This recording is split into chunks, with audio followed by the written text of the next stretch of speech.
কোনো দিকে না তাকিয়ে এইভাবে ধ্যান করতে করতেই অন্তকালে জমাবে চরণ কালে বরং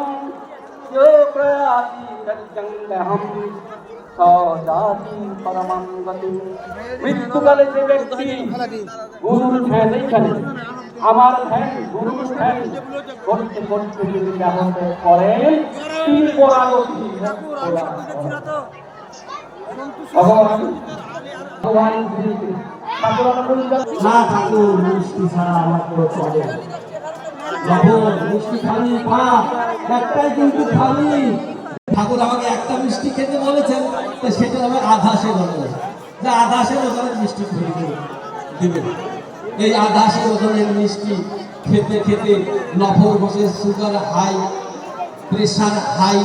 জীর্ণ শীর্ণ শরীর ঠাকুরকে এসে বলছেন